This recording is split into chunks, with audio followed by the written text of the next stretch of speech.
garaash ku yaala, Tarly wuxuu dayactirayaa diyaarad yar oo xaaskiisa Sarah hadiyad ahaan ugu siisay maalintiisii dhalashada. Intuu shaqaynayo ayay Sarah soo dhex gashaa oo u sheegtaa inay dhowaan u safri doonto London shir ganacsi. Waxay mar kale ku casuuntaa inuu la socdo, laakiin Tarly wuu diidaa sababtoo ah shaqo badan ayuu hayaa. Wakhti kadib, Tarly wuxuu tagaa xarunta ciyaar. Markuu u socdo qaybta sir furista decryption and analysis, wuxuu maraa dhammaan qalabkii amniga ee isaga laftiisu sameeyey, kadibna shaqadiisa ayuu bilaabaa. Si lama filaan ah ayuu fariin uga helaa qof qarsoodi ah oo la yidhaahdo Inquilini, oo uu muddo dheer la xiriiray. Qofkani mar walba wuxuu iibiyaa xog sir ah, laakiin markan wuxuu uga digayaa in xogtu khatar ku tahay ciyaar. Tarly wuxuu isku dayaa inuu ogaado halka uu joogo Inquilini, wuxuu yidhaahdaa Istanbul, balse waa laga jeedsadaa. Kadib qadada, Sarah ayaa soo wacda oo u sheegta inay London gaartay, laakiin Tarly hore ayuu u ogaa sababtoo ah wuu daba socday tracking. Wadahadalkoodu wuu gaaban yahay maxaa yeelay Tarly wuxuu ku mashquulsan yahay xogta sirta ah. Ugu dambayn, isagoo adeegsanaya nidaam aad u horumarsan, wuxuu furfuraa xogta wuxuuna la yaabaa waxa ku jira. Dowladda ayaa fulisay weerar drone ah oo loo ekaysiiyey qarax iskiis u dhacay, kadibna waa la qariyey. 5 qof ayaa ku dhintay oo ay ku jiraan askar Faransiis iyo Danish ah. Howlgalka waxaa hogaaminayay Chief Moore oo ah madaxdiisa.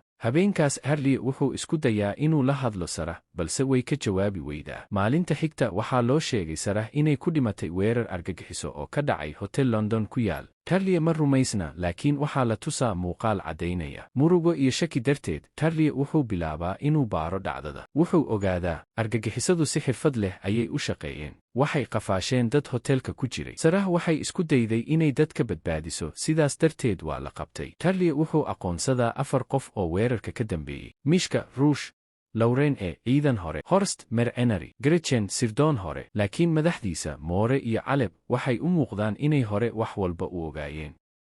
Taasi waxay Tarly ka dhigtaa mid sii shakiya. Tarly wuxuu bilaabaa qorshe khatar ah. Wuxuu xadaa xog sir ah. Wuxuu ku hanjabaa madaxdiisa Deadman Switch. Wuxuu dalbadaa tababar baasaboorro been ah, lacag iyo hub. Isagoo tababar qaadanaya, wuxuu caddeeyaa inuusan ahayn qof si fudud wax u dili kara, laakiin weli wuxuu doonayaa cadaalad. Markii la ogaado inuu been ka sheegay, Deadman Switch waxay isku dayaan inay qabtaan, laakiin Tarly hore ayuu u baxsaday. Safarkiisa aargudashada. Paris wuxuu la kulmaa Gretchen, balse si toos ah uma dili karo. Ugu dambayn, shil gaari ayay ku dhimataa. Turkey wuxuu la kulmaa Inquilini oo ah haweeney hacker ah. Spain wuxuu dilaa Mishka si farsamo ah, bool burburin. Romania wuxuu khiyaaneeyaa Lauren oo qarax ku dilo. Ruusiya wuxuu raadiyaa Horst. Intii uu socday, way daba socotaa. Inquilini waxay noqotaa saaxiibkiisa ugu dhow. Ugu dambayn, Inquilini way dhimata intii ay baxsanayeen. Dhammaadka, Tarly wuxuu ugu dambayn qabtaa Horst isagoo isticmaalaya farsamo maskaxeed hacking yacht. Markii ciidamada Finland yimaadaan, Horst waa la qabtaa.